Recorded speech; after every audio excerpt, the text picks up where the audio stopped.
जुदि जिउआ नोंखौ सिफायनो नाजायो अब्ला गावनि गोसोनि नाजानायजों बेनो फिननाय हो।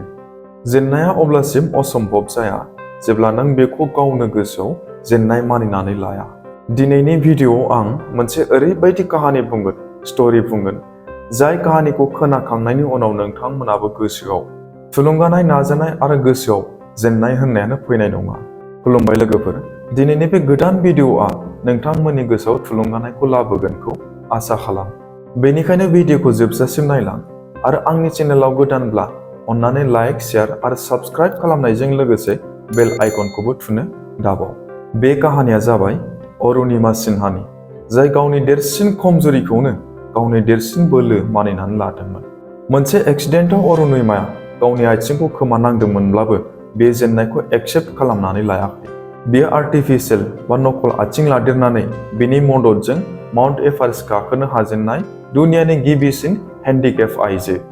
बेनि काहानिया जोंखौ फोरोङो जे जुदि जिउआव नाजानाय आरो बोलो थायोब्ला जिउआव जेखि बादा बा प्रब्लेमफोर फैया मानो बेफोर जोंखौ होबथानो हाया। सासे गेलेगिरिनि सिमां नुग्रा अरुणिमा सिन्हाया उत्तर प्रदेशनि अम्बेदकार नगर जिल्लायाव जोनोम मोनदोंमोन। बेनि गोसोआव सानसे भारत हादरनि थाखाय गेलेनायनि मोनसे सिमां दंमोन। बियो राष्ट्रीय दल नेशनेल टीमनि सासे भलिबल प्लेयारबोमोन। नाथाय बिनि जिउआव ओरैबायदि मोनसे गिथावना सम सफैबायना जाय गासैखौबो सोलायहोजोबबाय। ट्रेनाव एक्सिडेन्ट जानाया जाय अरुणिमा सिन्हानि जिउखौ सोलायहोदोंमोन। 11 एप्रिल 2011 बै दिनमोन जाय बिनि जिउखौ सोलायहोयो। बियो पद्मावत एक्सप्रेस मुंनि मोनसे ट्रेनजों लखनौनिफ्राय दिल्लीसिम थांगासिनो दंमोन। हरखाबै माखासे सिखावफ्रा, माखासे गुन्दाफ्रा ट्रेनाव हाबनानै बिनि गोदनानि सनानि चेन बेगफोरखौ सिख'नो लानायसै। जेब्ला सिखावफ्रा, डेकाइटफ्रा अरुणिमाखौ बेबायदि खालामनो नाजायो अब्ला अरुणिमाया होसिख्रावलाबायनायसै। नाथाय सिखावफ्रा, डेकाइटिफ्रा अरुणिमाखौ हमनानै ट्रेननिफ्राय गारख्लायहरनायसै। गारहरजानानै बियो ट्रेननि गुबुन मोनसे ट्रेकआव बिनि आथिङा नांथानानै थानायसै।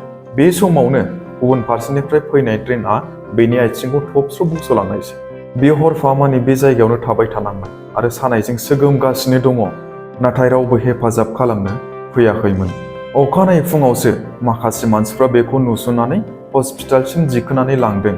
हस्पिटालाव डक्टरा बेनि हालोदखौ नुनानै बेखौ रैखा खालामनो थाखाय हान्थुनिफ्राय गाहायनि बाहागोखौ हास'नो गोनां जादों।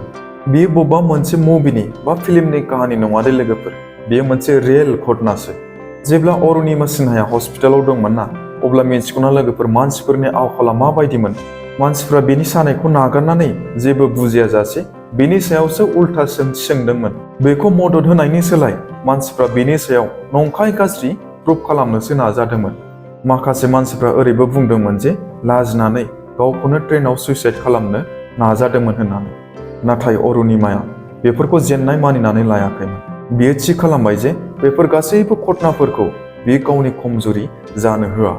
माउन्ट एभारेस्ट थिखिनियाव गाखोनायनि सिमां अरुणिमा सिन्हाया हस्पिटालाव थानाय समावनो सानखाबाय, डिसाइड खालामखाबाय जे बियो सानसे माउन्ट एभारेस्टखौ गाखोनानै दिन्थिगोन होननानै। ओरैबायदि गोख्रों आरो गोरा अरुणिमानि सिमांआ, मिथिगौना लोगोफोर, अरुणिमाया ओरैबायदि फंसे बाथ्रा बुंदोंमोन जे जुदि जिउआ आंखौ खोख्लैनो नागिरदों अब्ला आं गावनि बोलोजों, नाजानायजों बयनिख्रुइबो गोजौसिन थिखिनियाव गाखोनानै दिन्थिगोन।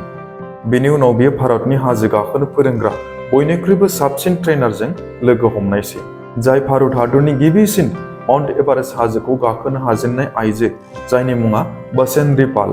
बसेन्द्रीपालाबो बेखौ थुलुंगानाय होबाय, मटिभेट खालामबाय, बेखौ हाजो गाखोनायनि ट्रेनिंबो होबाय। मुश्किल आरो खस्थ'जों बुंफबनाय माउन्ट एभारेस्ट हाजोखौ गाखोनायनि लाहार फाहार खालामनानै 1 एप्रिल 2013 मायथाइयाव अरुणिमाया हाजोखौ गाखोनो जागायजेनबाय। गुसुजों बुंफबनाय हाजो, अक्सिजेननि खम, सिउ सिउ बारनाय बरफनि बार आरो आर्टिफिशियेल आथिं लानानै हाजोखौ गाखोनायनि चेलेन्ज। अब्लाबो बियो उन जानानै थायाखै। आथिङा सादोंमोनब्लाबो बियो गावनि सानायखौ गावनि गोहोसो बानायनानै लादोंमोन। गाखोबाय थानाय समाव बियो गोबां खेब ओरैबायदिबो मोनदोंमोन जे बियो गोग्लैफिनसिगोन, हानाय नंला, गोसोआव बेबायदिबो साननाय फैदोंमोन। नाथाय बे गोसोआव मोनसेल' साननाय लाबोदोंमोन जे बे हाजोखौ आं जेरैखि जाया मानो गाखोथारगोन होननानै। जारिमिन रनसायनायनि दिन 21 मे 2013 आव गासै 52 डेज हाजो गाखोनायनि उनाव बियो माउन्ट एभारेस्ट हाजोनि थिखिनियाव मोनहैनानै भारत हादरनि फिरफिलाखौ बिरहोनायसै आरो दुनियानि बयनिख्रुइबो गिबिसिन हेन्डिकेप आइजो बा अंगहानि आइजो हाजोखौ गाखोनो हाजेननाय जारिमिनाव लिरजाबाय। दानिया अरुणिमाया गावखौनो सासे अंगहानि नङा, सासे देरहासार साक्सेस मानिनानै लायो। बियो खालि बेनि गावनि बेक्तिगतनि नाजानाय नङा, थामहिनबा लाख लाख मानसिफोरनि मोनसे थुलुंगानायसो। बेनि उनावबो बियो सात महाद्वीपनि बयनिख्रुइबो गोजौसिन थिखिनियाव गाखोहैदोंमोन। बार्न एगेन द माउन्टेन गांसे बिजाब, जाय बिजाबाव बियो गावनि जिउ जारिमिनजों लोगोसे गावनि संघर्षनि सोमोन्दैबो फोरमायदों। भारत सरकारा बेनो पद्मश्री मुंनि मान बान्थाबो होदों। स्ट'रिखौ बेखिनियावनो फोजोबबाय लोगोफोर। दाना अरुणिमा सिन्हानि स्ट'रिनिफ्राय जों मा सोलोंखो? सोलोंनायल' नङा दे लोगोफोर, बे स्ट'रिया जोंखौ मटिभेटबो खालामो, थुलुंगानायबो होफैयो। बेनिखायनो आं बे स्ट'रिखौ बे भिडिअ'आव खिथादों, जाहाथे जोंबो थुलुंगानाय मोनो, मटिभेट मोनो। जेननायखौ गनायनानै लानाया सलुशन नङा, समस्या, प्रब्लेम। बेफोर जेसेखि गिदिरानो जाया मानो, जों गावनि थांखिनिफ्राय दोरोदनो नाङा। जेब्ला जिउआ नोंखौ खोख्लैनो नागिरो, अब्ला नों गोजौसिनावसो गाखोनांगोन। जुदि नोंनि संघर्षआनो नोंनि सिनायथि, अब्ला नों बेखौनो गोहो खालामनानै ला आरो दुनियानि दिन्थि जे नों मा खालामनो हायो, मा खालामनो हाया। काहानिखौ माबायदि मोनदों लोगोफोर? नोंथांमोनाबो गावनि जिउआव बेबादि थुलुंगानाय लाबोनो गोसो गैया नामा?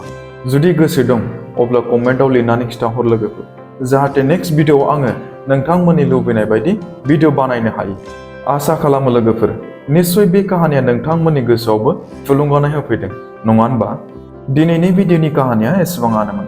आसा खालामो नोंथांमोना बे भिडिअ'नि काहानिखौ मोजां मोनदों। जुदि नोंथांमोना मोजां मोनदोंब्ला अन्नानै लाइक, शेयार आरो साबस्क्राइब खालामनो दाबाव। एसेनोसै लोगोफोर, नेक्स्ट भिडिअ'आव फिन लोगो मोनफिनगोन।